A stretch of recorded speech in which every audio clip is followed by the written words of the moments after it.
I'm James Rosone. And I'm Miranda Watson. We're the husband and wife writing team that created the military thriller Monroe Doctrine series and the military sci-fi series The Rise of the Republic. We have some additional content we'd like to share with you guys today, and we hope you'll find it informative and entertaining. We're planning to create more videos similar to this in the future. As always, please like, share, and subscribe. Now let's get started. Chapter 12. LRRP Team Go In. For 1st April 1991, Long Range Recon Patrol, Tabuk, Saudi Arabia. 6 minutes, the jumpmaster yelled. Lieutenant Scroggins was serving as jumpmaster for the night drop 15 clicks from Tabuk. His 10-man team was part of the long-range reconnaissance platoon for the 101st Airborne Division. Their mission was to drop and then move to observe the airfield and barracks area at Tabuk. Specifically, Arsent wanted to know the status of the airport after the intense airstrikes that had paid it a visit over the last few days. They also wanted to know what the 2nd Iraqi Division was up to. They'd occupied the area for the past few months and had likely dug in, planning on defending it from an American attack. The pitch on the engines of the C-130 Hercules changed ever so slightly as the pilot slowed the aircraft down. This was necessary when dropping paratroopers. "Stand up!" Scroggins yelled out to his men. The 10 soldiers, their faces painted in dark camouflage, struggled briefly to get to their feet. The pilots flying the aircraft were making a few last-minute turns and adjustments as they approached the drop zone. The soldier knew that just before the green light came on, indicating it was time to jump, the aircraft would make a final gut-wrenching climb to 600 feet for the drop. With the unknown air defense situation, the pilots didn't want to go any higher for fear of getting locked up by an enemy SAM. Scroggins shouted, "Hook up!" and used the hand signals he'd been taught. Each man connected his static line to the static line cable. Next, they inserted the safety pin. The last thing a jumper would want was for the static line not to be connected to the aircraft, especially jumping this low. A jumper wouldn't have time to realize that had happened before his body hit the ground. Jumping this low to the ground, a reserve chute was pointless and seldom worn. "Check equipment," was the next command. Each jumper checked the equipment on the back of the jumper ahead of him. He was looking to see that the static line was connected properly and that the static line wasn't wrapped around another piece of equipment, such as a canteen. If this was the case, then they would have a hung jumper, and there would be very little they could do for the individual, as he couldn't be dragged back into the plane. The jumpmaster would have to cut the static line and hope the jumper pulled his reserve if he was jumping with one, which they weren't. "Sound off with equipment check." "1 okay," the last jumper in the stick yelled and smacked the right rear thigh of the jumper in front of him. "2 okay." The count continued to the first jumper in the stick, who yelled, "All okay." With that announcement, Lieutenant Scroggins stepped up to the open door of the C-130 and checked to see that there was no sharp exposed metal that could cut the static line. He also observed the pitch-black hole they were jumping into as cloud cover had moved in off the Red Sea and blanketed the full moon that eastern Saudi and Iraq were enjoying. The loadmaster tapped Scroggins on the shoulder. 1 minute, he said, which meant, "Hang on because we're about to make the power climb." Suddenly, the nose of the aircraft pitched upward. It took all the strength the jumpers could muster in their legs to keep from being forced to the floor of the plane. Once the aircraft reached 600 feet, the pilot leveled them out and turned on the green light. He wanted them out ASAP so he could dip back below the enemy radar's effective limits. "Go, go, go!" Lieutenant Scroggins shouted as he motioned for them to jump. The first jumper disappeared, and in less than 10 seconds, all the jumpers were out of the plane. The pilots immediately dove for the ground and made a steep turn to the west and the safety of the Red Sea. With the noise of the plane gone, the descent was rather pleasant until you hit the ground. The paratroopers were well trained in night drops, and everyone bounced up and began gathering their parachutes and equipment. They all knew to converge on the center of the stick, and with their night vision goggles, they could see the IR chem light that Lieutenant Scroggins had activated. "Sergeant Mallory, get a head count, and let's get these chutes buried," Lieutenant Scroggins ordered. Sergeant First Class Mallory was an E7 with many years in the Ranger battalions. He'd volunteered to join the 101st because its home base of Fort Campbell was close to Nashville, where his son could get medical treatment for a condition he'd had since birth. Since he'd joined the LRRPs, the level of proficiency had increased significantly across the board. All the members of the team were Ranger qualified. "Roger, sir," Mallory responded in a whisper, and proceeded to get a head count and direct a place to bury the parachutes.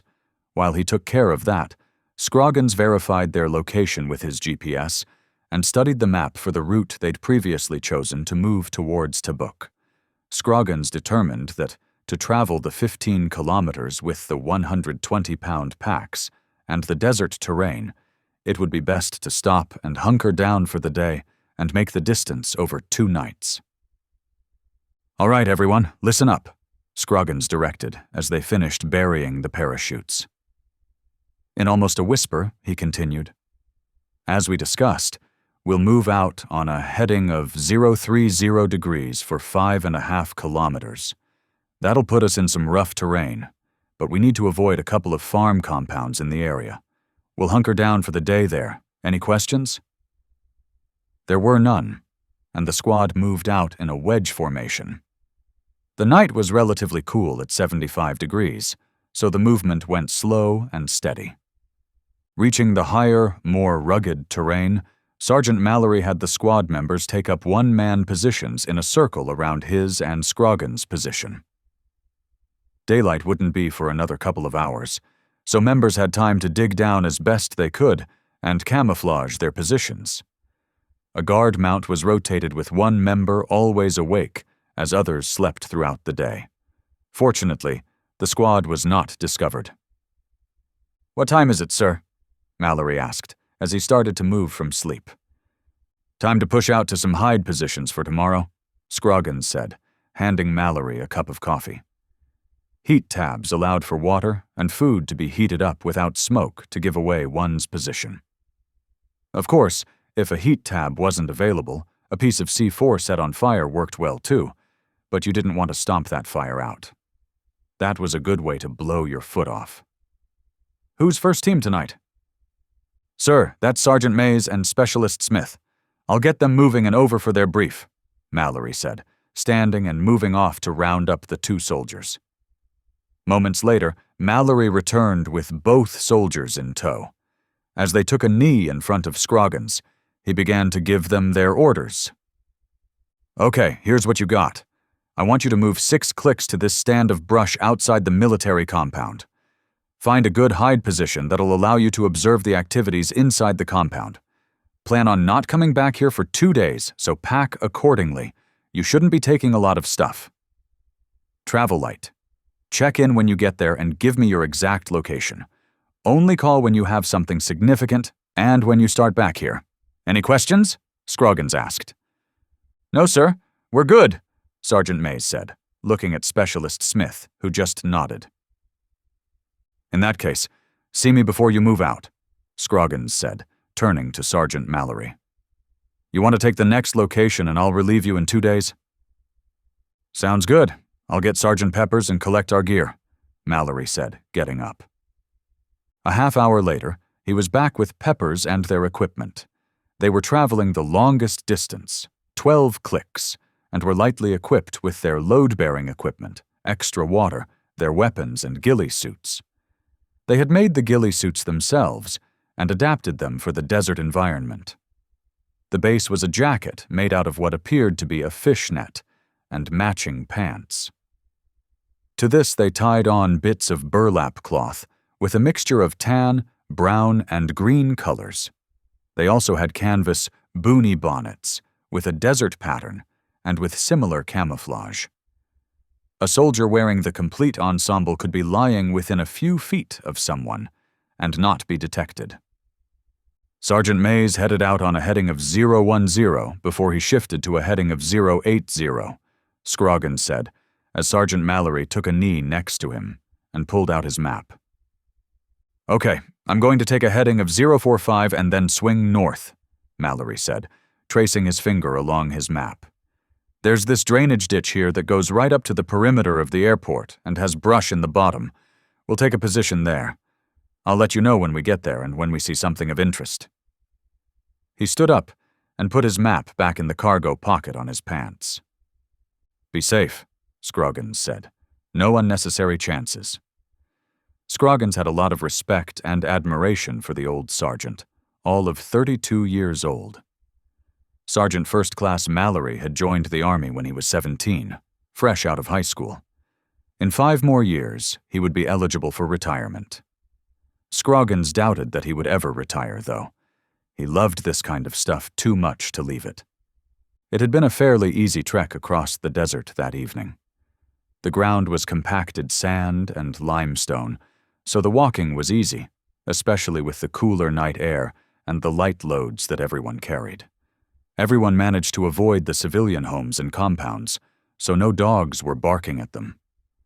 Sergeant Mallory and Sergeant Peppers slipped into the drainage ditch, which was dry and covered in brush, and made their way north, stopping at the fence that encircled the airport. In their ghillie suits, they appeared to be just another bush. They were positioned halfway down the east-west runway, having a clear view of the runway as well as the parking ramp and hangars across the runway. Mallory was sure that when the sun came up, he could write down the tail numbers on the aircraft as they took off. They could also clearly see any aircraft taking off or landing on the north-south runway.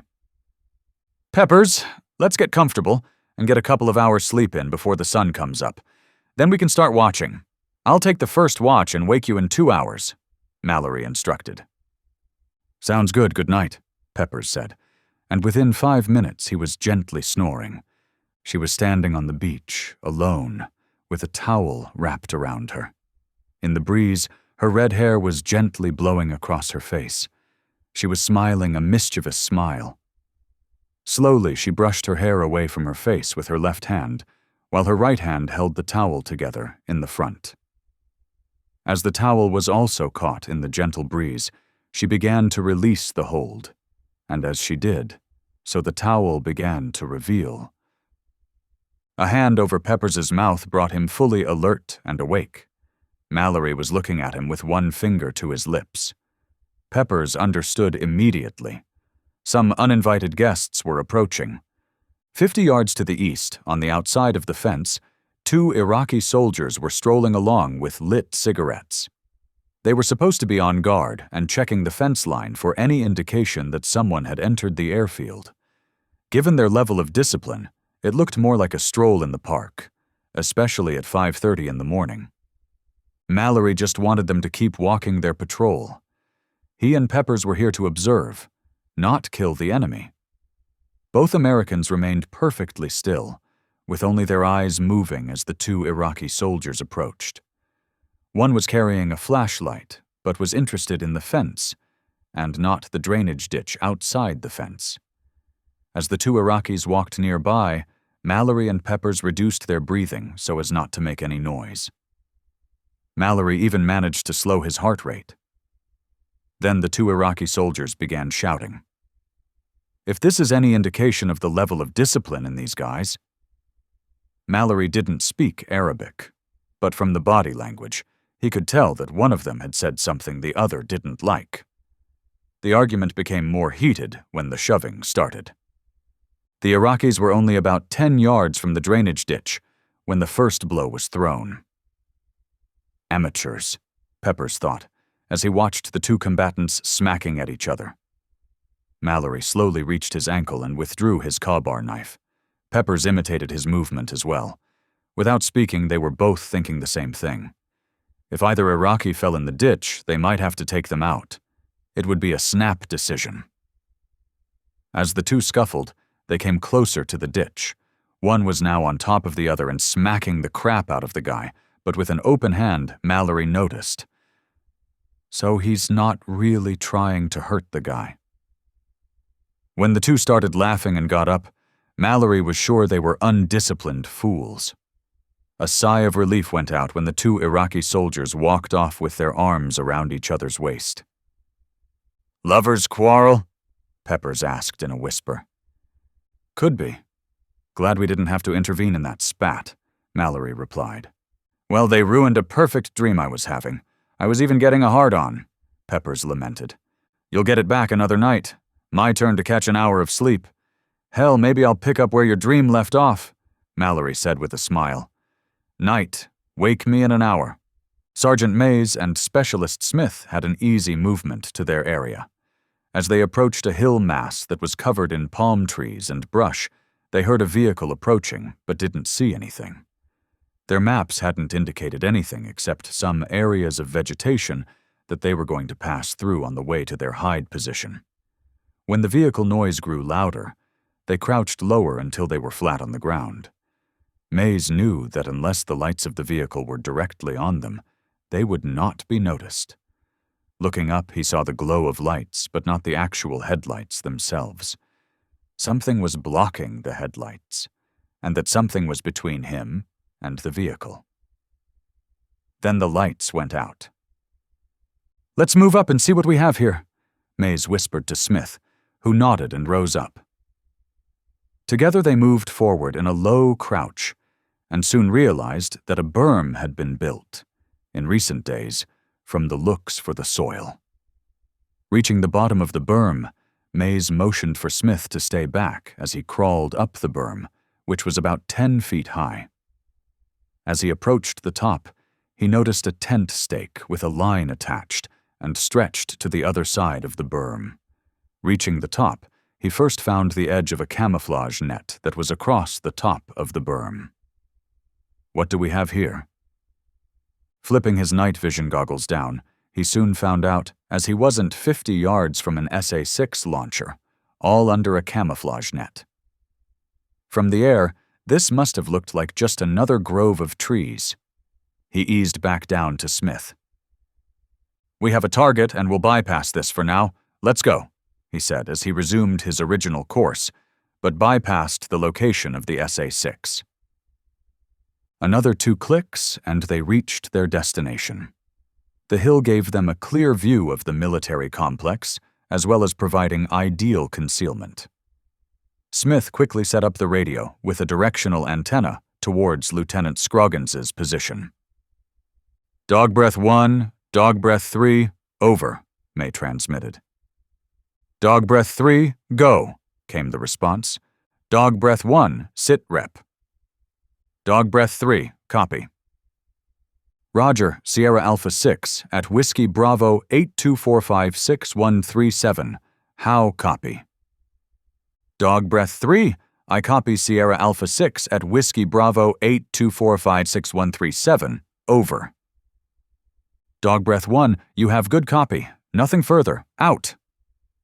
Mays and Smith had no doubt that things would be lively in the morning. Then they settled in for a bit of sleep. Chapter 13. Follow the Dust. 3rd of April, 1991. Eind Corps, HQ, Abu Dhabi, United Arab Emirates. Lieutenant General Juwad Asad Rasul Shitna, commander of the 9th Corps, wasn't sleeping well with the constant American bombing. Nothing was impacting in the cities of Dubai and Abu Dhabi, or Al Ain, but his troops and units were under constant attack outside of the towns, and the continuous roar and thundering explosions pummeling the city was relentless. Somehow the Americans were finding his forces despite their best efforts at staying camouflaged. He had ordered that no equipment or vehicles be exposed, and all would be under desert camouflaged covers. Yet somehow the Americans were still finding them and hitting them hard. To address the problem, he called in the division commander's staff, to include the air defense commander as well as special staff. "Gentlemen, why are we taking such losses from the American aircraft? Is all our equipment not under camouflage nets? General Nasser al-Hiti, when you took a helicopter up and examined the 10th Division, was not all your equipment under camouflage?"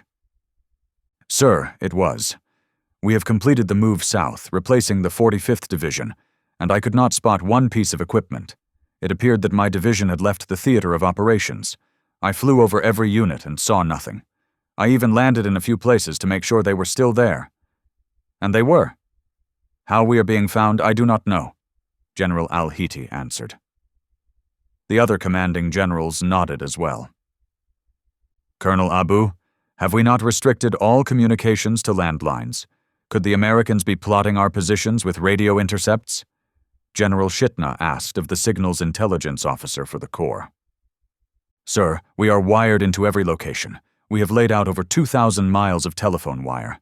The airwaves are silent.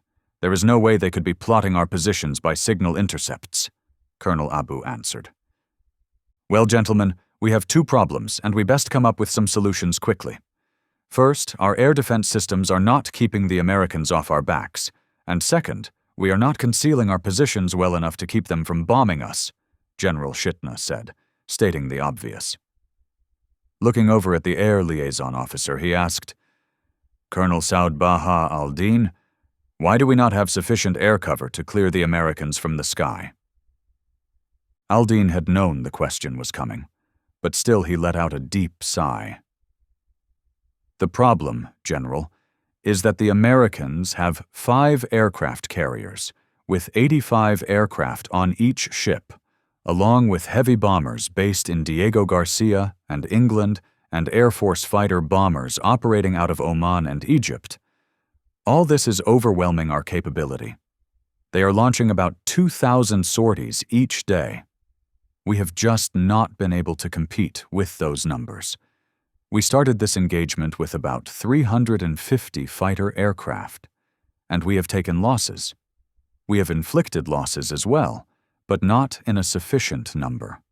We are getting the priority of coverage, but we are not able to reach the aircraft carriers, nor are we allowed to engage airfields in Oman or Egypt, Al-Din said. But I thought you placed an airstrike in Muscat not long ago, General Shitna stated. We did, but only against the port area. We have been ordered not to strike airfields, and even then, we lost several aircraft to the American air defense systems.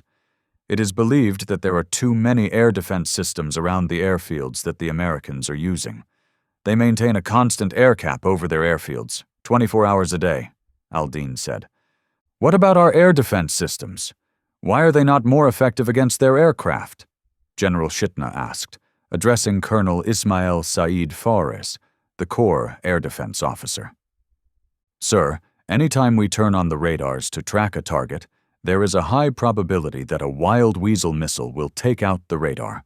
The radar site we had in the Gulf was destroyed by a Navy commando team, and that has created a huge gap in our coverage. They have been very effective in locating our air defense systems and destroying them first. When we do launch a missile, their countermeasures have been somewhat effective in defeating the missile track. When a flight of naval aircraft strike, they include at least one aircraft dedicated to electronic countermeasures to jam our systems. When they have air superiority in an area, their Warthog aircraft loiter at altitude like a hawk, and then swoop down and drop their bombs on a perfectly camouflaged position. Well, obviously the positions are not perfectly camouflaged. They are destroying our forces faster than we can replace them. At this rate, they can stroll through our positions. We have got to stop this, General Shitna said with an elevated voice. He reached over and picked up a glass of water that had been poured for him earlier. He sat for a moment, taking deep breaths. He knew what would be waiting for him if he were called back to Baghdad, having failed to fix the situation. They are like the Arabian paper wasp, always present and always willing to sting, Captain Ghazali mumbled as he sat in the open hatch on his T-72 tank. He was under a camouflage cover, waiting for night to fall, so he, along with the rest of the 37th Division, could move back towards Tabuk. It had become too dangerous to move in daylight with the American planes controlling the skies. More fearsome yet were the American attack helicopters. The first indication would be a vehicle exploding, and you would never see the helicopter. Or if you did, it was beyond the range of your weapons. The air defense weapons had pushed out further than they normally would, which meant that they no longer had overlapping coverage. "Did you say something, Captain?" Sergeant Hafiz asked, sitting on the forward slope of the tank. It was too hot to sit inside the tank, so the crew lay around on the ground, napping or heating water for tea. The rest of Captain Ghazali's company was doing the same and was positioned around his vehicle. His was not a company with the newest T-72s. They were still operating the older T-62 models. They had been in a tank park, unable to move because of a lack of fuel, when the American B-52s had arrived and destroyed them. 50 brand new tanks all destroyed in a single strike. Who had been so stupid as to park them all together thinking the Americans would not find them? But he kept those thoughts to himself. "Captain," Sergeant Hafiz called out, "there are 2 of those American warthogs above us. They are just circling." He and the rest of the crew stood up, ready to run away from the tank if the planes made a hostile move. "Everyone, just relax. They are maybe 3,000 or 4,000 meters high and cannot see us. We are well camouflaged. They may be like the wasps, but they do not have eagle eyes," Captain Ghazali said in a calming voice. Everyone resumed what they had been doing, but with an occasional look skyward at the circling jets. Ghazali pulled out a small notebook and a pen. He had been maintaining a journal of sorts about his experiences since they'd crossed the border many months ago.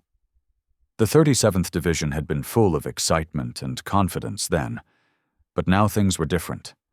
The 7th Division had been chewed up attempting to attack the Americans, and the 51st Division, rumor had it, was down to only 1 brigade as they had been hit so hard in their attempt to move through the mountains.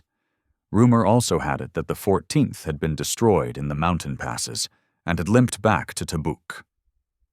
Only the 2nd, which had stayed in Tabuk, was unscathed. As he was writing, he heard a vehicle approaching and looked up.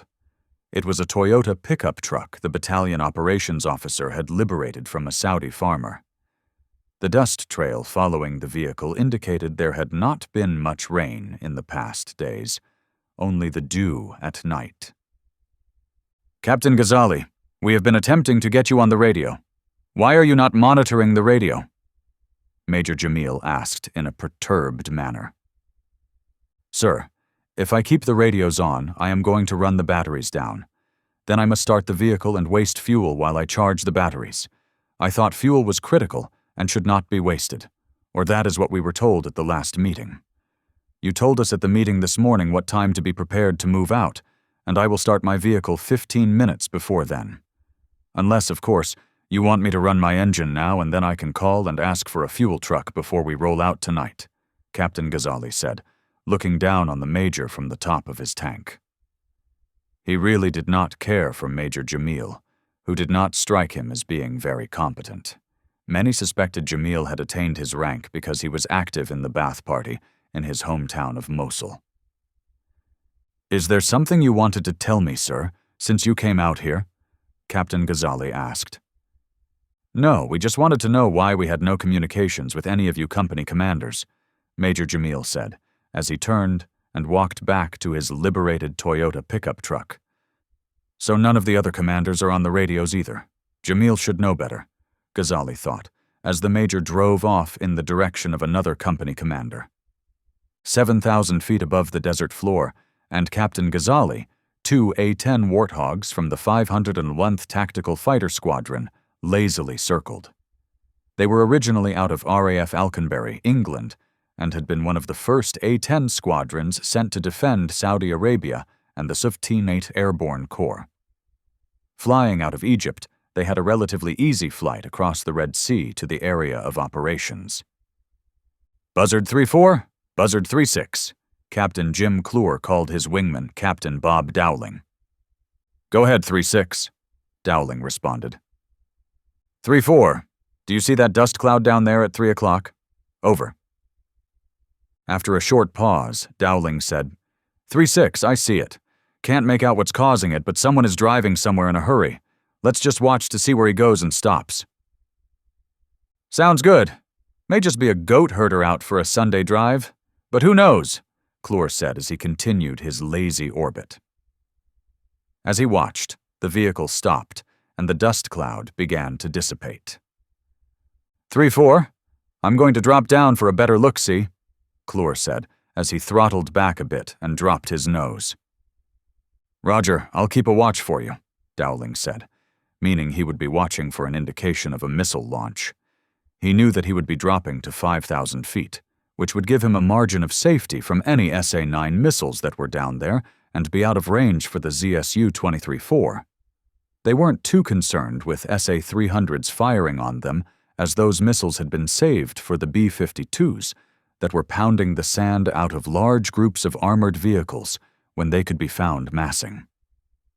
Dowling continued to watch as Clore leveled off and continued his slow, lazy orbit.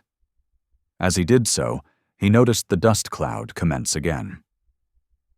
Buzzard 3-4, I have a white pickup truck starting back up and moving. I've plotted where he was, and I'm going to wait to see where he goes now, Clore transmitted. Dowling continued to observe. Buzzard 3-4, the pickup has stopped again. I can see a guy walking. Oh shit, he just disappeared, Clore said with some surprise. Buzzard 3-6, what do you mean he disappeared? Over, Dowling asked. 3-6, he was walking and just disappeared into the desert. Come on down and take a look. 3-4, I'm on my way. Dowling executed a wing-over and dropped 2,000 feet in an instant, coming up alongside Clore's aircraft. He could see the white pickup, but no one around it at first. 3-6, there he is again. He just appeared and is getting into the truck. 3-4, I'll bet money wherever he stops there are vehicles under desert camouflage covers. Let's take a closer look. I'll lead on this pass, and you lead on the previous location. Roger, 3-6, I'm right behind you. And with that, Dowling entered a steep, turning dive, with Clore right behind him. Thanks to Allah that Major Jamil is gone, Captain Ghazali thought, as he continued to write in his notebook. The quicker the colonel gets rid of him, the safer we all will be. Captain, would you like a cup of tea? We just made it, so it is fresh, Sergeant Hafiz said, holding the cup up to the captain. Thank you, that would be... Captain Ghazali's train of thought was interrupted by a loud, ripping noise not far away. He turned towards the sound, which was now overshadowed by the explosions from his sister company's location. As he looked up, his eyes widened as he saw a gray aircraft with a shark's mouth turning left and right in an erratic fashion, as if it was out of control. Then he realized it wasn't out of control, but had turned directly towards his location. He never heard the ripping sound this time, before he was floating in the air from the explosion of his tank. Chapter 14. Concrete Bombs. 3rd April, 1991. 1st Republican Guard Corps, Al-Hofuf, Saudi Arabia. It didn't take long before General al-Dulaymi realized that the Americans were exercising great restraint and not bombing any civilian populations. He knew that the Americans wanted to be perceived as liberators, and bombing the civilian population would not foster that image. After some discussion with the division commanders, al-Dulaymi said, "Gentlemen, we are in reserve at this time with the 9th Corps being the front line of defense. They are taking a beating by the American air campaign, and we are beginning to see it here as well. The Americans do not want civilian casualties or collateral damage, so they are reluctant to bomb in the cities. Therefore, we need to take advantage of this and move our tanks and vehicles into the cities. Once the ground campaign starts, we will have time to assemble our forces for a counterattack on the Americans. Sir, placing our vehicles in the cities will make them vulnerable to saboteurs, where out in the desert they are relatively protected under their camouflage netting," General Jawad Rumi Dairi, commander of the 6th Nebuchadnezzar Division, said. "General, if you feel that leaving your forces in the desert is better, then continue to do so. If you wish to move some into the safety of the cities, I am telling you to do that. As for saboteurs, the crews on those vehicles had best protect them. Moving his BTR-60 into Al-Hofuf was a pleasant exercise to Lieutenant al-Bakir's way of thinking, as his platoon of 6 vehicles followed him. He had been told to take his platoon and park them at King Faisal University between the buildings. A company of tanks would also be there, so he was not to park next to them, but close by. He was instructed not to just park in one of the large parking lots, but between the buildings, where they would be difficult to see and impossible to bomb without considerable collateral damage. He was also told to take advantage of the dormitories for bathing and sleeping, as the school had been closed since last August. Once he entered the university grounds, he began positioning his individual vehicles, making sure they were between buildings and using the back alleys as best he could. He noticed that some of the tankers had also exercised the same technique. Great minds think alike, he thought, as he motioned for his platoon to move into one of the dormitory buildings. They were all looking forward to sleeping in beds and taking hot showers. That evening, after showers and a meal, the platoon had gathered in a day room with a television. Some soldiers were seated in the comfortable cushioned chairs. Others were reading magazines that had been left when the school had closed, and others were watching a television show called Mr. Ed. "Lieutenant al-Bakir, did you know this horse can speak Arabic?" one of his enlightened soldiers told him. "Yes, Private. They have some very intelligent horse in America," al-Bakir answered, shaking his head. "The stupidity of some of these goat herders. Next, they will tell me that Mickey Mouse can speak Arabic too," al-Bakir thought, when a loud crashing sound shook the building. "What is the name of Allah was that?" someone shouted as everyone moved to the windows. Dust swirled up from the street, obscuring their view at first, and al-Bakir remembered that a tank had been parked next to the dormitory building, although he couldn't see it. "Everyone stay here. I will go see what happened. Some fool probably had an accident and drove his tank into the building," al-Bakir said, as he headed to the door. Leaving the building by the front door, he had to walk around the corner to the alley between the buildings. A crowd had gathered, and at first he couldn't see what had happened, still thinking a tank had rammed the building. What he saw shocked and amazed him. The tank sat where it had been, but the turret was shoved down into what was left of the hull. The engine was shoved out the back, and the road wheels were lying in the alley, detached from the hull, which was sitting on the ground, no longer on suspended tracks. A small fire was burning from fuel and the electrical system. On top of the turret appeared to be the fins of an American bomb. Could this have been a bomb that did not explode? He wondered. But what is all this concrete on top of the tank? He looked up at the side of the building and saw that it was undamaged. Slowly he came to the realization that this bomb was not supposed to explode, as it was all concrete.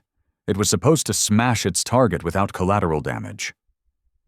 As he stood gaping at the carnage in front of him, another loud crashing noise could be heard. "The Americans are bombing us with laser-guided concrete bombs. Unbelievable," he thought, as people began to scatter as they all started to realize what this new American weapon was. Chapter 15. Decision Time. 15th of April, 1991. CENTCOM Forward HQ, Muscat, Oman. The air campaign had been progressing for the past 2 weeks. Air superiority was being seen over most of the forces, with only occasional hit-and-run attacks by Iraqi aircraft, and most were quickly disposed of by American or British fighters. General Schwarzkopf had some decisions to make based on the information he was about to receive. In the conference room sat the primary CENTCOM staff, along with the ARCENT, AFCENT, NAVCENT, and MARCENT commanders and all the division and corps commanders. Everyone knew that this was a decision brief and would date stamp the future. When Schwarzkopf walked in, everyone immediately stood. "Keep your seats, gentlemen," Schwarzkopf said as he walked to his chair.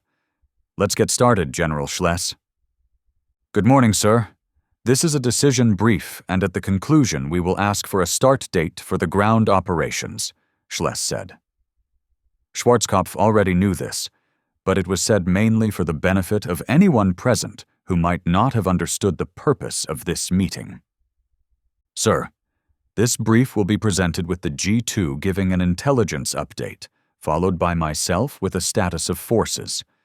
General Horner will discuss the status of Air Force assets. Admiral Muntz will discuss naval forces. General Yosok will cover ground forces, and General Boomer the status of marine forces. And lastly, the G4 will discuss the status of logistics for the upcoming operation. The G2, sir, Schless concluded.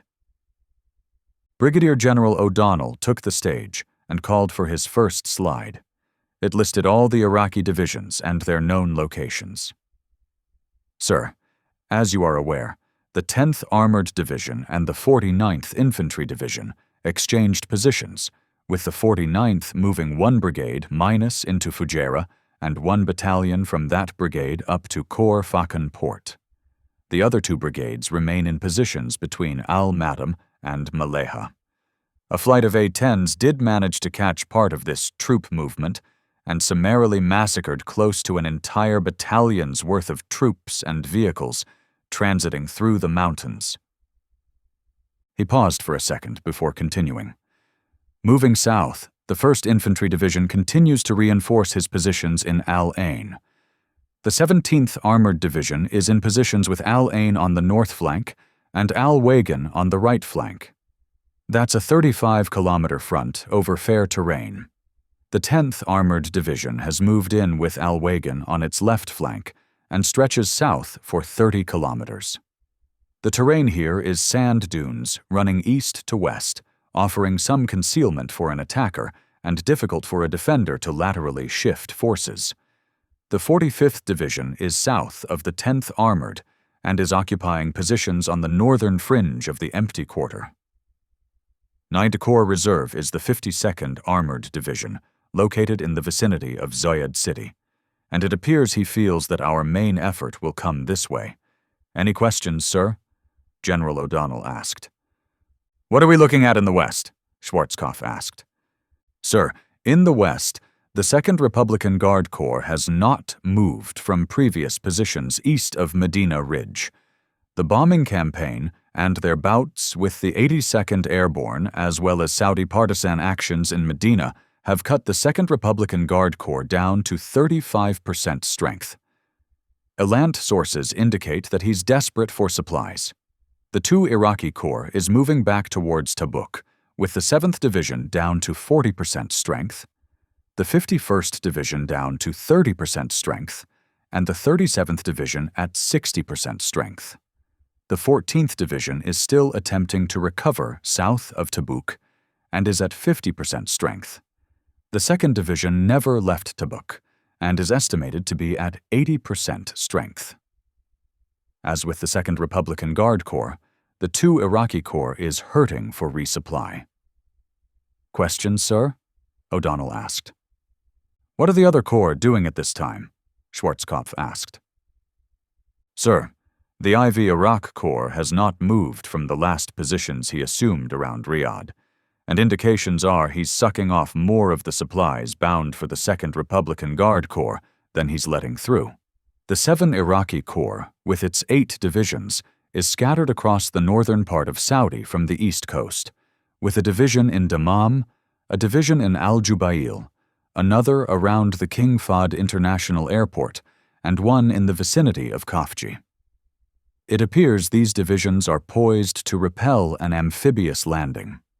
The other 4 divisions he keeps to the west behind the IV Corps and rotates them with the divisions in the east on a 3-month basis. His 3 corps he retains in Kuwait and mostly in Iraq, watching his border with Turkey and Iran, O'Donnell stated. General Schwarzkopf nodded in approval. Sir, we haven't seen any movement from his chemical weapon stockpiles, except for the one attack on the 82nd on Medina Ridge. We think there may have been an overeager commander on the scene that launched that attack, as we've received reports that he was taken back to Baghdad shortly after that, and executed. He continues to move his Scuds around, and we have teams looking for them and hitting them with airstrikes whenever we find them. 3 were located in the past week in the western desert, which surprised us as we didn't expect to find any there. They were destroyed in airstrikes. That got Schwarzkopf's attention. He turned to his aide. After this meeting, get Colin on the phone, and I don't care if we wake him up. Turning back to O'Donnell, he said, Please continue. Iraqi airstrikes against our ground forces have dropped significantly, with only 2 airstrikes reported in the 15th Airborne Corps sector, and resulted in 2 Iraqi aircraft destroyed and minor damage to our elements. On the naval front, Iraqi surface vessels have remained in the Persian Gulf and have moved to guard the entrance of the strait. We believe that once mine-clearing operations commence, they will attempt to disrupt that operation. They've ceased running supply ships to the UAE in support of IX Corps, as we've sunk several that attempted to make the run. Those subs they ran out of Bandar Abbas really caught us by surprise. The USS San Jose managed to put one of them on the bottom, but it appears they were lost during the engagement. One of those enemy subs, we think it was the Kilo class, managed to put 4 torpedoes into the Midway.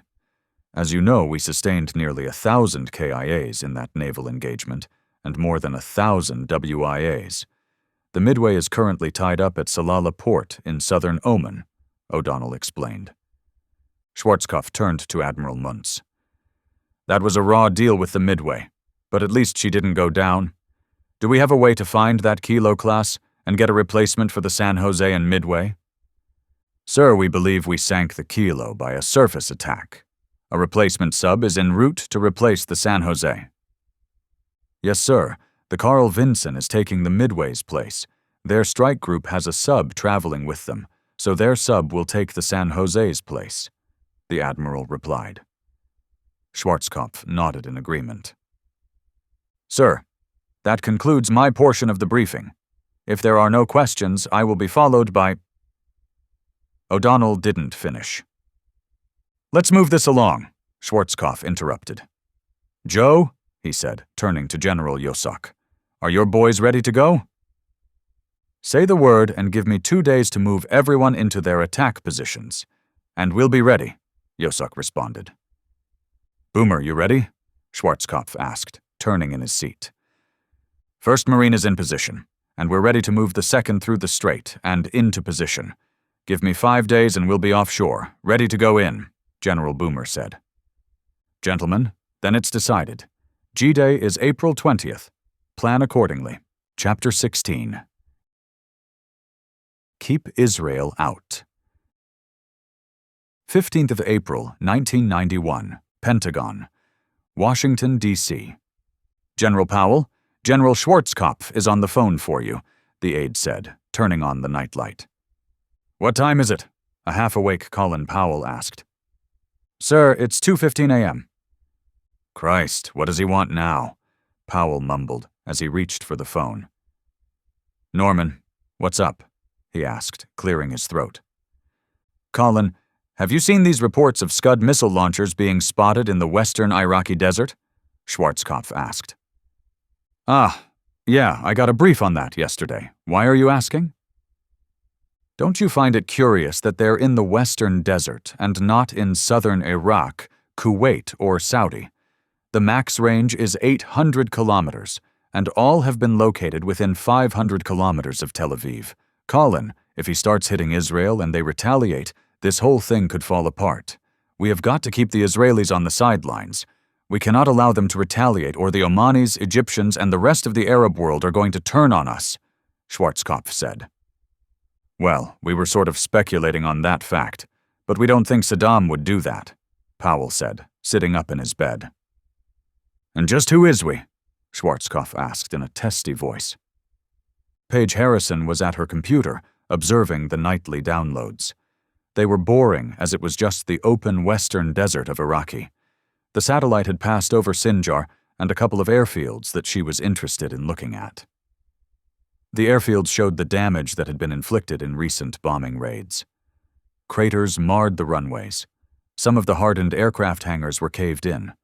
It was determined that it was much easier to knock an enemy plane out of the sky, but cratering the runway that it had to use to take off or land worked as well. What she was seeing showed her that someone was attempting to repair the runways. Time to call up another raid on this place, she thought when something unexpected drifted into her screen. What the? She sat up straight and leaned into her screen, freezing the picture. "Bob, come over and look at this," she commanded. Bob Daly needed to stretch his legs, and this was a good opportunity to do so. Standing, he picked up his coffee and wandered over to her desk. He was always eager to talk to an attractive woman, and Paige was certainly that. "What you got?" he asked as he leaned over to look at her screen, passing his eyes across her partially open blouse. "What does this look like to you?" she asked, pointing at an object on her screen. It took a minute for Bob's mind to reorient to the satellite picture. "Holy crap, that looks like a Scud launcher. What's it doing clear out here? It's well out of range to strike our forces. Even the 15th Airborne Corps is out of range. Do you think he's trying to hide them?" Bob asked. "I don't know, but let me think about this and give you my thoughts after lunch," she said. That afternoon, Cliff came over to Paige's desk. "You got something to show me, young lady?" "Oh, do I ever. This morning I found a Scud launcher in the western desert of Iraq. I had Bob look at it and he confirmed it. The rest of the day I've been scrubbing through old pictures and comparing them to the new stuff that's coming in. I found 3 more launchers out in the western desert that weren't there 2 weeks ago. We have 4 Scud launchers not in range of any of our forces, but well within range of Tel Aviv. I think he's going to hit Tel Aviv in hopes of dragging Israel into the fight and turning the Arabs against us," Paige explained, leaning back in her chair. Cliff stood there for a minute, staring at her. "Write it up and brief the entire team in an hour. If everyone buys into it, let's get it upstairs to the boss." "Come in and have a seat," the president said as Dick Cheney, General Powell, Jim Baker, and John Sununu walked in. At 1800 hours, the workday was officially over, but not the unofficial workday. As they did so, the side door opened and the mess steward came in with a tray containing 5 highball glasses, a bucket of ice with tongs, and a bottle of Pappy Van Winkle bourbon. The seal was broken, but it appeared full. At $1,800 for a 15-year aged bottle, if you could find one, it was considered a bargain. "Help yourselves, guys," the president directed as he took his chair. "May I, Mr. President?" Cheney said, gesturing that he wanted to pour for the president. "Is a pig's ass pork? By all means, and thank you." On that note, the others all picked up a glass and prepared their drinks before taking a seat on the 2 couches.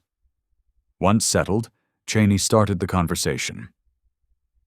"Mr. President, our satellite coverage has found several Scud launchers in western Iraq. The launchers weren't there last week.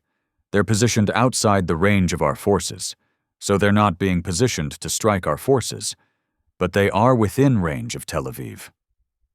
The intel weenies think that Saddam may be getting ready to launch an attack, chemical, possibly, against Israel in hopes that they would retaliate and thus turn the Arab nations against us," Cheney said. "Jim, what does State think about this?" the president asked, before taking a sip of his fine bourbon. "Bill Brown, our ambassador, has spoken with Prime Minister Shamir about this. Their position is that, if attacked, they will retaliate. Can't say I blame them, but we need to keep them out of the fight," Baker said. The president thought for a minute, then looked at Baker. "Have you spoken with Ambassador Chauvel?" "I have, and he expresses the same opinion that Brown related to me." "Okay, what do they want to stay out of this fight? They always want something, so what is it?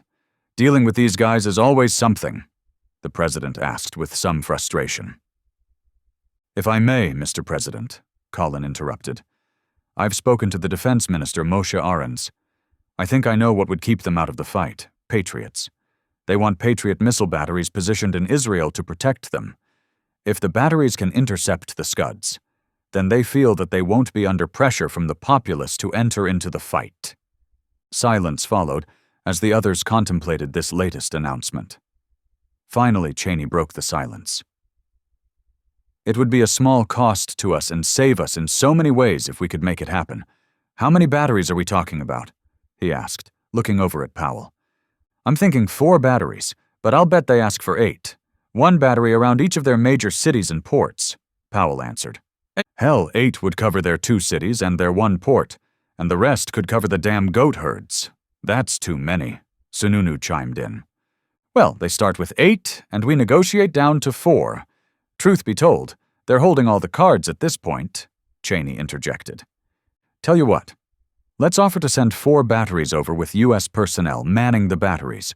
When the war is over, we can offer to sell them the 4 batteries. Jim, see if they'll buy into that for now. Explain that what batteries we have in production need to go into covering our forces at this point, the president directed. Yes, Mr. President, Baker said. Good. What's next for discussion? Chapter 17. Last-minute changes. 15th of April, 1991. 82nd Airborne HQ. Jeddah, Saudi Arabia. General Ford came through the door like a bear looking for a lost cub. Everyone knew to stay out of his way when he got like this. He was known to shoot the messenger at times like this, and he was heading to the operations section. Where's Colonel Dobbins? Ford yelled out as he entered the operations area. Sir, he's in the latrine, a specialist clerk answered, fearful for his life. Without responding, Ford headed for the latrine. Opening the door, Ford said, Jesus Christ, who died in here? Dobbins, did that stench exit your ass? What the hell have you been eating? He held the latrine door open and fanned the air. Sir, you wanted to see me? Came from behind a toilet door. Not in here, I don't. Finish up and come to my office, and get this place aired out before someone dies in here. This is a damn biohazard area now, Ford said, slamming the door shut. I don't notice any odor. Must be his mood he was smelling, Dobbins thought as he finished his dump and cleaned up. Exiting the latrine, he went by operations. Anyone know what the old man is steamed about? Dobbins asked as he picked up a pad of paper. He got no response, so he headed over to Ford's office. Okay, sir, what's the problem? Dobbins asked, walking into Ford's office and bracing himself to hear about whatever he'd done wrong. Sit down, Ford said, pointing at a chair. You've done nothing wrong except to stink up the latrine, so get that sheepish look off your face. As Dobbins took the chair, Ford continued. Our Trojan horse is now a Trojan pony. Seems the Navy couldn't find a big enough ship to move a brigade, so they got us one that can only hold a battalion. Instead of 2 brigades forward, we'll have only a reinforced brigade on objective wet, Ford fumed. So we transport the 2 brigades up to wet by trucks and buses. Not a problem, sir, Dobbins commented, jotting down a note. No, we don't. I was told by Luck to keep 1 brigade here in Jeddah for security. A brigade minus will truck up to wet. The other brigade will remain here as palace guards. Son of a bitch, palace guards on this damn airfield, Ford said, slamming his hand on his desk. Oh shit, he's pissed, Dobbins thought. Sir, which battalion do you want to send up on the ship? We were going to send 2nd Brigade up. It should be one of their battalions. 1st Brigade is scheduled to make the drop, Dobbins offered. Yeah. All right, send 1 battalion from 2nd Brigade on the ship. Have the rest of 2nd Brigade truck up the coast, and we'll hold 3rd Brigade back here. Jim Irons is really going to be pissed about being the palace guard. Charlie, Ford yelled out to get his aide's attention. Charlie stuck his head in the doorway, attempting to avoid a flying coffee cup or a possible pistol shot. Yes, sir. Charlie, call over to 3rd Brigade and ask Colonel Irons to come over and see me now, and don't tell him I'm in a foul mood. Otherwise, he'll take his own sweet time getting here, Ford growled. Yes, sir, Charlie responded. Charlie was a prior service captain who had attended OCS after 2 years in the enlisted ranks as an infantry soldier. Ford had noticed him in Panama and awarded him a Silver Star for his actions. Upon returning to Fort Bragg, Ford needed to replace his aide, who was leaving to another assignment, and decided to pull Charlie up to be his new aide. Another factor was the fact that Charlie wasn't married, which meant that Ford could work him all hours and not feel guilty about it. 10 minutes later, the knock on the door told Ford that Jim Irons hadn't taken his sweet time. "You wanted to see me, sir?" Colonel Irons said, coming through the door. He noticed Dobbins's facial expression and suddenly realized he should have taken his sweet time. "Yeah, Jim, sit down," Ford commanded, as he also took a seat behind his desk. Dobbins's facial expression didn't change, Colonel Irons noticed. "Jim, I'll get right to the point. We've been directed to leave a brigade here in Jeddah. You're it. You will assume duties to guard the airfield and the port. I don't like it, and I know you don't either, but that's it. Any questions?" Ford asked. "Not much I can say about this, is there, sir? I guess I'll be rewarded someday for this noble task. Is there anything else, sir?" Irons asked. "No, that's about it. We'll get you involved in this move." "Just be patient," Ford commented as Irons saluted and departed the office. "Charlie, get Colonel Allen up here," Ford called out. A few minutes later, Allen walked into Ford's office. "Colonel, change in the plan. Only one battalion will be boarding the ship and sailing north," Ford said, getting straight to the point. "Excuse me, sir. I thought the whole brigade was going by ship," Allen said, looking at Dobbins. Dobbins shook his head slightly in the negative. "Well, Colonel, Luck and Arsent see it differently.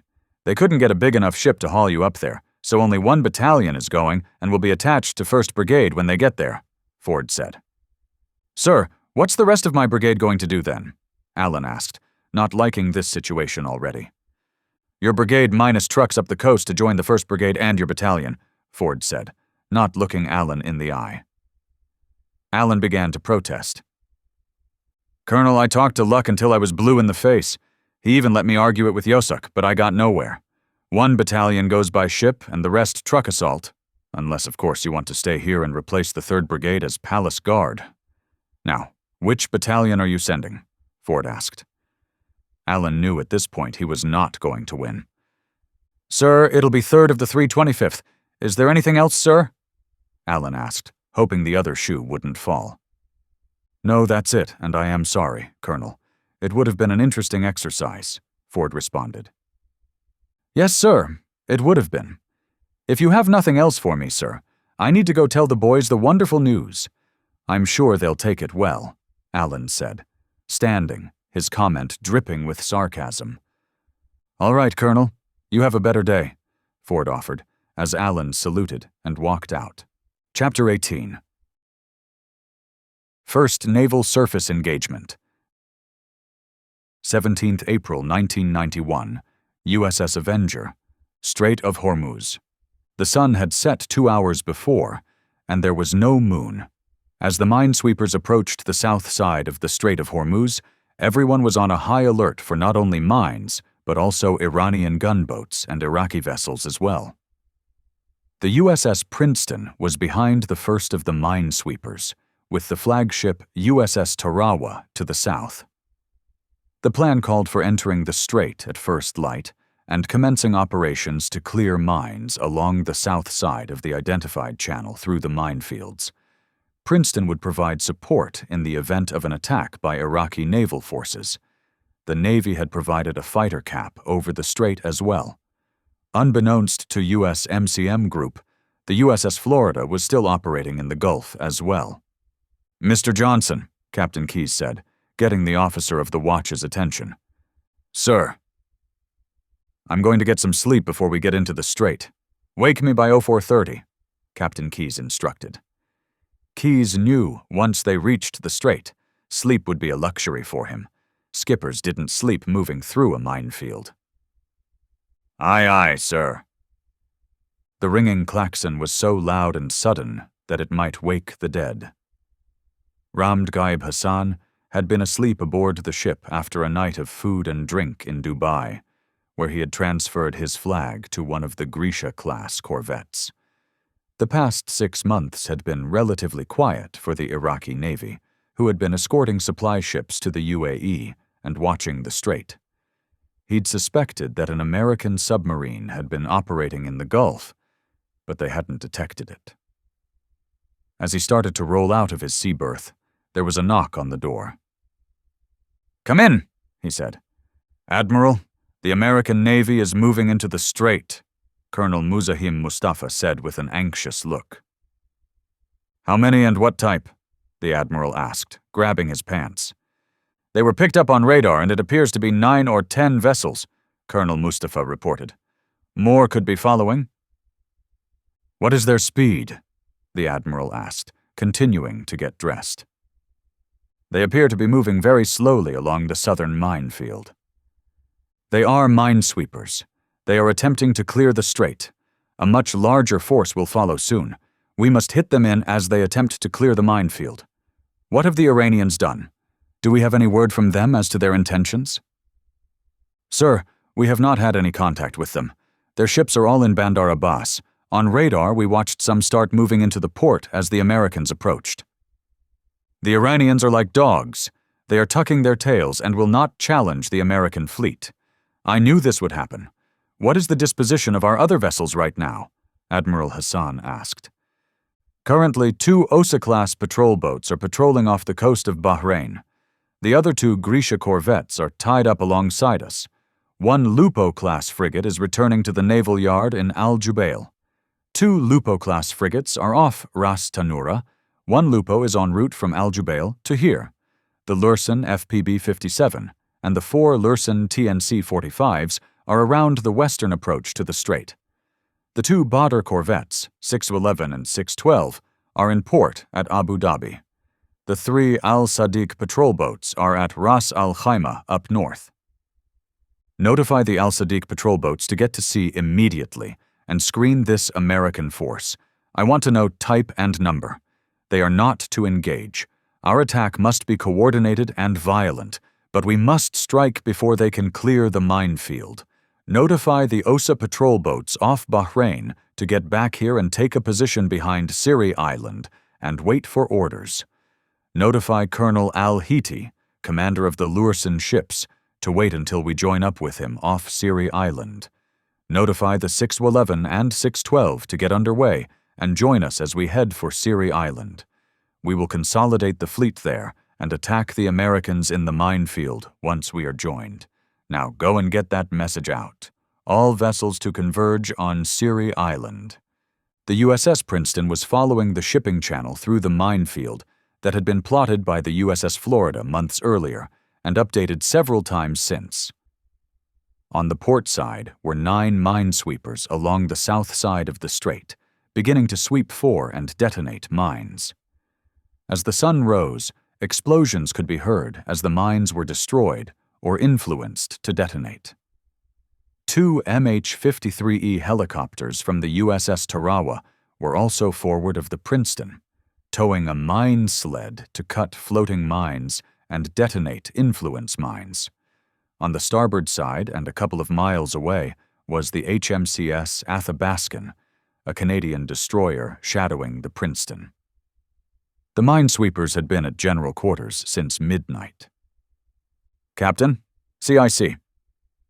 Captain Hauntz, commander of the Princeton, was sitting in his chair on the bridge when the call came over the loudspeaker. "CIC, go ahead."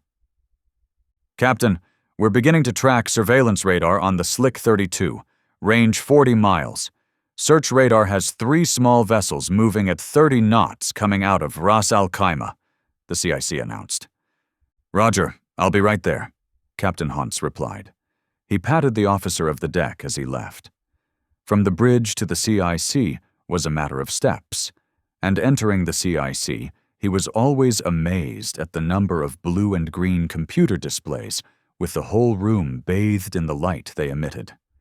Personnel sat at chairs in front of each screen, generally with a keyboard.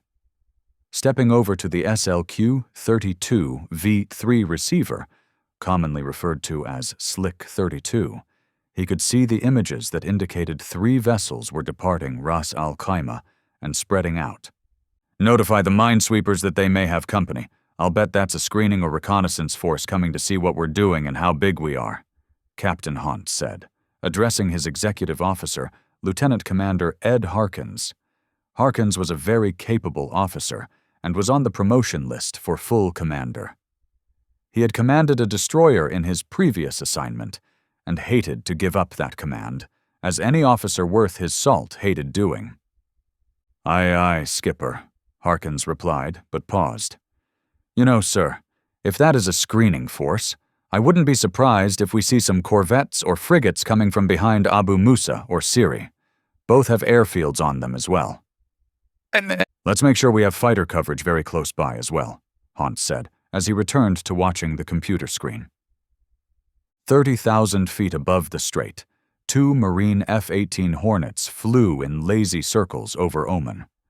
Both aircraft had the distinctive tail markings of VW, indicating they were from VMFA 314. The unit had arrived in Muscat in August and had maintained some aircraft in the air 24 hours a day. The mission for these two aircraft was to provide cover for the minesweeper force operating in the strait. They both had been painted by Iranian ground radars, but no warnings had been sounded, and no countermeasures had been activated. If it was possible, the pilots were almost bored.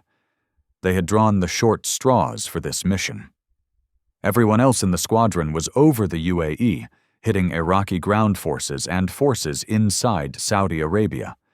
Both aircraft were similarly armed with 2 M9 Sidewinder air-to-air missiles on the wingtips, 4 AGM-84 Harpoon anti-ship missiles under the wings, and 3 AGM-65 Maverick missiles under the fuselage.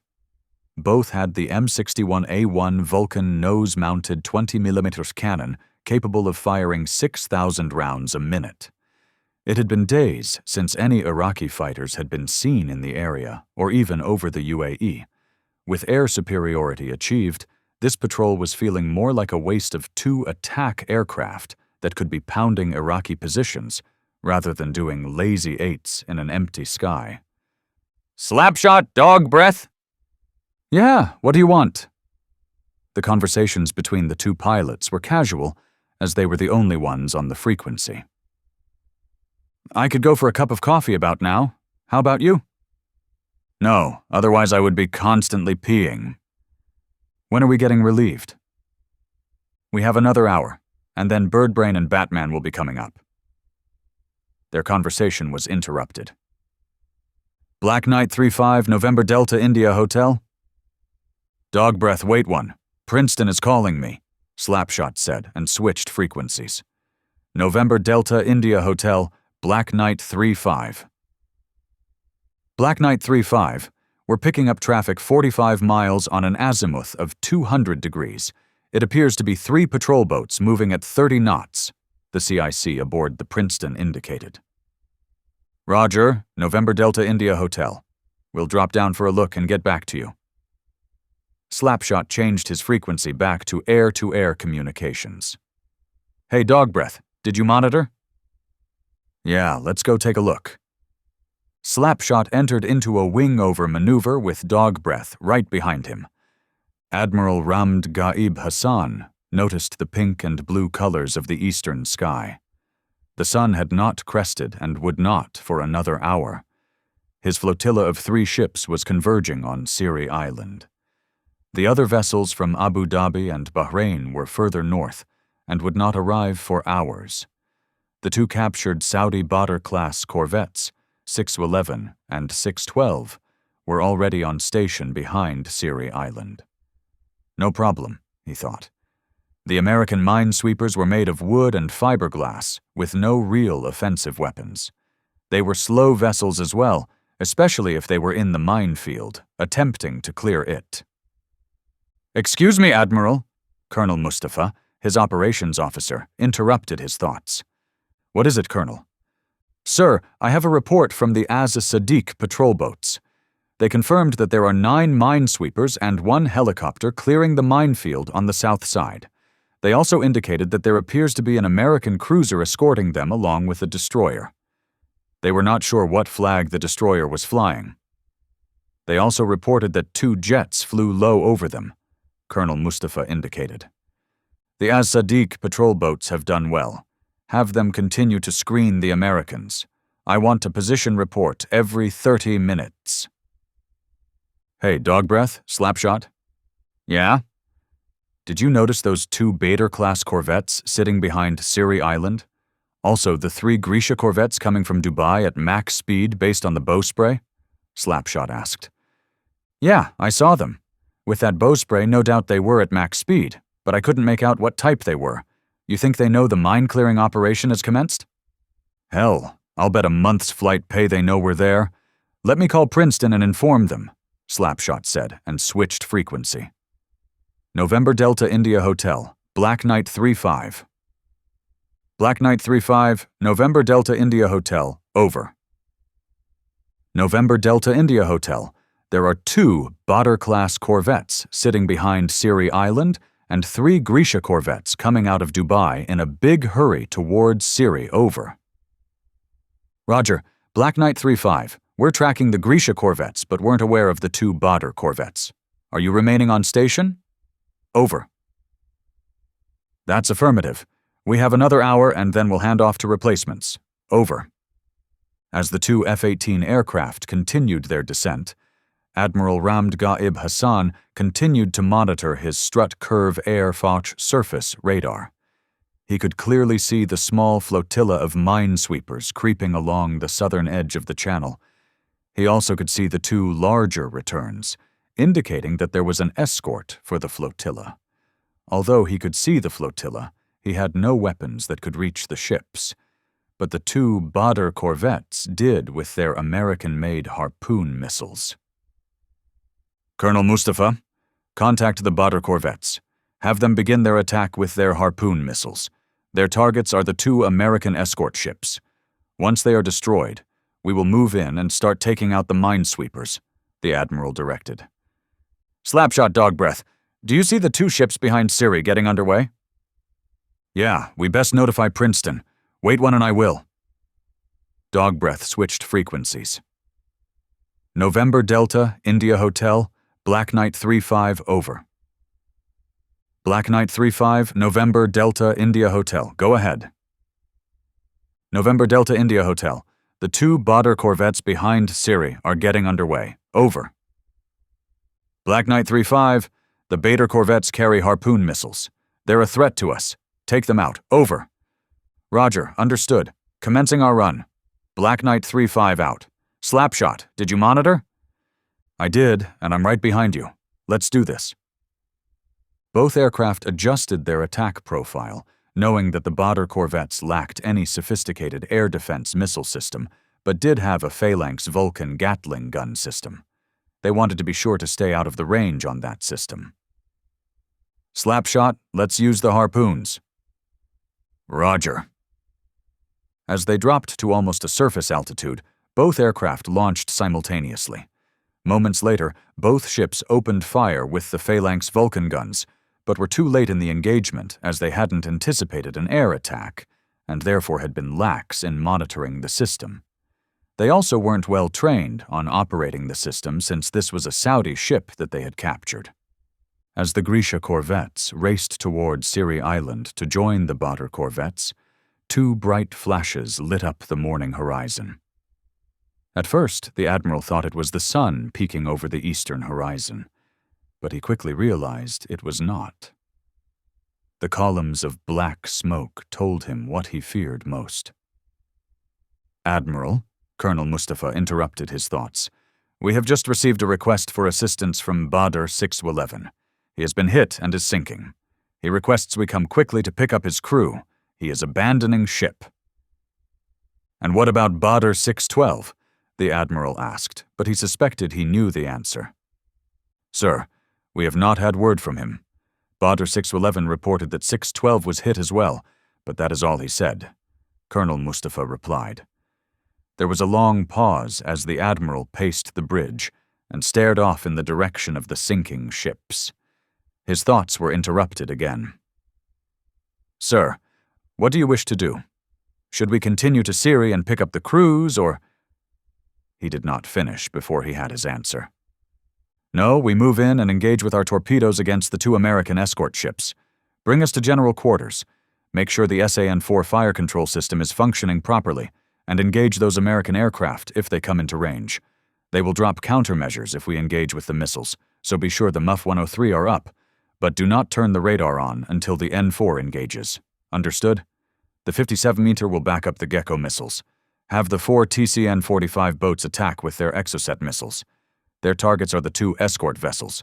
Once we have destroyed them, we will attack the minesweepers, Admiral Hassan ordered. Aye, sir. It will be a couple of hours before we are within torpedo range. I'm going to lie down. Wake me if necessary. And the Admiral left the bridge for the last time. Captain, CIC, the squawk box on the bridge called. What you got? Captain Hans asked. Skipper, we have 3 targets closing at 25 knots at 30 miles on a due west heading.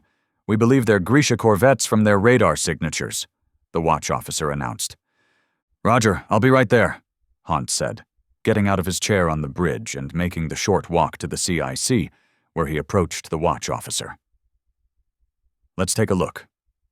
Hans studied the screen and noted the 3 targets.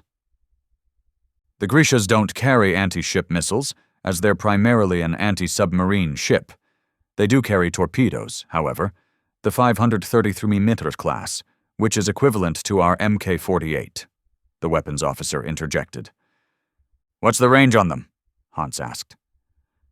25 kilometers, sir, the weapons officer said. XO, bring the ship to battle stations and let's engage these guys. I don't want to give them a chance to get a fish off after us. Aye, aye, Captain. Sound general quarters. The watch officer hit the button, and an automatic voice sounded throughout the ship.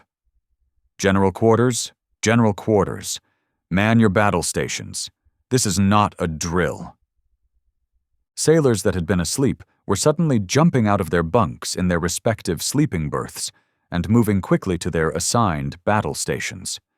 Most of the sleeping crew members, those not on watch, had been sleeping in their uniforms, so little time was needed before all compartments reported manned and ready. Hans smiled to himself, knowing now that the drills had paid off. There was a shudder throughout the ship as it fired the first harpoon. The first was followed quickly by 2 more missiles.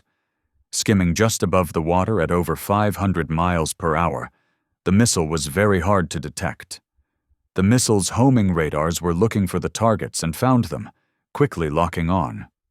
Admiral Ramd Ghaib Hassan was lost in REM sleep when a pounding noise invaded his thoughts. The pounding was constant and rhythmic. The more it lasted, the louder it became. Hassan began to wake. As he opened his eyes, he recognized the sound. It was his ship's twin 57mm AK-725 anti-aircraft guns engaging a target. His last thought before all went black was, "Why are they shooting?" Chapter 19. Move up. 19th April 1991. Across the board. Oman. Slowly, over the course of 2 weeks, the 1st Marine Division had been preparing for the time to come to start kicking the Iraqi forces out of the UAE. Task Force Shepherd, under the command of Lieutenant Colonel Myers, was given the mission to be the first to cross the line and initiate the attack. Task Force Shepherd was a composite light armored infantry battalion and consisted of a headquarters and service company, 1st Light Armored Infantry Battalion, which had 4 light armored infantry companies, an anti-tank platoon, an engineer detachment, and an air defense detachment. He was meeting with his company commanders one last time, before they were to initiate the attack at 0400 the next morning. Any questions? Everyone understands what has to be done? Myers asked, looking at the faces of some very young-looking captains. He had trained with them for the past year and was confident in each of their ability to complete the mission. Breach Iraqi obstacles, to include the tank ditch, secure said breach, conduct passage of lines with main attack. Once the main force passed, he would follow and be prepared for the next mission. If there are no questions, get your men ready and I'll see you on the other side, Colonel Myers said as he stood. His company commanders followed suit and began to leave the Tactical Operations Center. As they did, Colonel Myers shook each man's hand and wished him well. The 7th Armored Brigade's Royal Scots Dragoon Guards Battalion was the first unit lined up to cross the UAE border. During the night, they had moved from TAA Biscuit to the line of departure at Newway. From there, it was a 22-kilometer movement to contact across Oman before they crossed into the UAE. They had not crossed these 22 kilometers as it was open ground, and they didn't want to alert any potential Iraqi reconnaissance units as to their approach. Unopposed, it would be a 1-hour trek across the open desert. Their own reconnaissance unit had moved under the cover of darkness to Safwan and noted a few Iraqi vehicles across the border in Al-Hiyar, but nothing significant. "Sir, I think we're going to have a boring night of it, and probably most of the day as well," Lieutenant Colonel Sharples said, standing in the dark and looking towards the UAE border. "Well, I'd be very happy if we never fired a shot, and just drove straight to Kuwait and home," said Brigadier Patrick Cordingley, commander of the 7th Armored Brigade. "I'm looking forward to some nice cool weather and rain. Never thought I would say that. The weather in Sherborne will be quite comfortable in a few weeks." "Are you from Sherborne, sir?" Sharples asked. "I attended Sherborne School and did find the area quite pleasant," Cordingley answered. "Now remember, I want us to minimize civilian casualties and property damage. To be quite honest, this should never have got this far. Civilians are always the ones that suffer the most in these sorts of things. Let's not make it too difficult on them." "Very good, sir. I'll have another talk with the lads about it just before we go over," Sharples said as someone approached. "Excuse me, sir. I thought you might like a cup of tea. You are wanted in the command vehicle," the young sergeant said.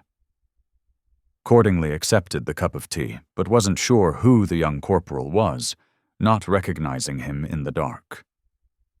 "Thank you, young man," Cordingley said, as he turned back to Sharples and extended his hand. "See you on the other side. Do be careful." He then turned and disappeared into the darkness. Lieutenant Colonel Dan Corey had not been in combat in 20 years, not since Vietnam, when he'd been a chopper pilot. He hadn't been married then and had no children. Now he had 650 children that were assigned to his battalion, and another 150 stepchildren, soldiers from other units that were attached to his unit for this operation. He considered every man and woman in his air assault infantry battalion to be his child, to include the stepchildren. The aircraft had been pre-positioned earlier in the evening and shut down. Each chopper load was already around the aircraft with the flight crew. Some were sleeping, some were in small groups, enjoying a cigarette and talking in whispers. Each UH-60 Black Hawk helicopter was carrying 15 soldiers plus the crew of 4. The seats had been removed, and the 15 passengers would sit on their respective rucksack for the 30-minute flight to their objective. This was about to become the largest air assault operation since Vietnam, and the 1st Brigade was making it. Corey looked out over the 20 choppers that would carry the first lift of 300 soldiers. It would take 2 lifts of 20 UH-60s to get the bulk of his battalion airlifted into the objective. Those not going in aboard the Blackhawks would come in on the CH-47s, or the convoy. The other 3 battalions had 20 helicopters each to lift their units as well, and an equal number of CH-47s. All told, 80 Black Hawk helicopters and 40 CH-47 heavy-lift helicopters making 2 lifts would get the entire brigade on the ground. Corey's, as well as the other battalion's vehicles, would be following the 29th Division lead elements. Corey could only see the first 3 aircraft as they were well spread out. Elements of the 29th Infantry Division had come past earlier in the evening, moving into their attack position. It was hoped that by the end of G+2, a link-up would take place 83 miles to the north at Prince Abdul Majid bin Abdulaziz Domestic Airport, referred to by the command as Objective Cobra. The brigade's mission was to seize and hold the airport so Apache helicopters could use it as a filling station to launch attacks against Iraqi formations. Corey was confident his kids could do their part and do it well. He just worried about someone getting hurt. The 82nd had done a combat jump the previous year in Panama. A brigade had seized the airport in Panama City. On that drop, 2,150 soldiers jumped. Almost that many would be placing their knees in the breeze on this night to seize the port. 35 C-130 aircraft had arrived at Jeddah during the early evening to take the paratroopers to the objective. Their flight path would take them out over the Red Sea, away from potential enemy fire. Only with 6 minutes left to the drop zone would the aircraft turn over land. "Delaney, did you make the jump in Panama?" Private Slocum asked. This would be his first jump since graduating from airborne school and his first night jump. "Yeah. What of it?" Delaney asked. He had been in the 82nd for the past 2 years. His sergeant's stripes were removed from his uniform at this time as he was working his way back up, having been busted for insubordination to a senior non-commissioned officer. "I was wondering what it's like. I mean, to jump in and not know where the enemy is, and all the confusion on the drop zone and moving to rally points and—" Slocum lamented. "Hey, slow down. You're going to talk yourself into a heart attack. First, when you land, breathe and look around. Get out of your chute and watch which way everyone is flowing. If they're shooting, move towards the sounds of the guns. Our guns. More than likely, you'll land right with the rest of us and be fine. Relax. This will be just like at jump school when you jumped with your eyes closed," Delaney said. "Well, I'd rather jump than be one of those guys in the 1st of the 325th, Slocum said, pulling out a stick of gum. "Why, what did you hear?" "I was in a poker game 2 nights ago with a guy that works in the S1 shop, and he heard from a guy that worked in brigade operations that the 1st of the 325th wouldn't be jumping or riding up to Objective Wet but be taking a cargo ship. The whole brigade was supposed to go by ship, but they couldn't find one big enough, so only that battalion is going. They're supposed to get there the same time as we jump." "Oh, bullshit. We jump! Marines do things from ships. Get your gear ready." Sergeant Schwartz sat in the turret of his Bradley fighting vehicle. Like most, he was wondering how he was going to do in combat. He'd joined the National Guard to get some money for college. It had never crossed his mind he would be going into combat. As he sat in the gunner's position, his platoon leader climbed up on the vehicle. "Hey, Lieutenant, are we really going to be crossing the LD tonight?" Schwartz said, referring to the line of demarcation. "I saw those 101st guys back there, and they said we were going to link up with them. Wished us luck. I think they're the ones that are going to need the luck." Schwartz was from Baltimore and wanted to join the family business, fur coat retailing, when he graduated from college. "Schwartz, let's not worry about those guys, but worry about ourselves. They're hitting the soft targets like cooks, bakers, and candlestick makers. We're hitting the frontline tanks and BTRs. We're the ones with the real fight," Lieutenant Pyle said. "Oh, great. Why the hell could I not convince my father to pay for my college instead of this? Bet he'll want me to join the Israeli army when my time in the Guard is over," Schwartz thought, as the vehicle's engine came to life. "Schwartz, get your helmet on. It's time to move toward the sound of the guns," Lieutenant Pyle said, putting on his own helmet. Thank you for watching our video. If you enjoyed it, don't forget to like, subscribe, and hit the notification bell so you'll never miss another video. In the meantime, we have plenty of reading material to keep you busy. You can find it all on our website, frontlinepublishinginc.com.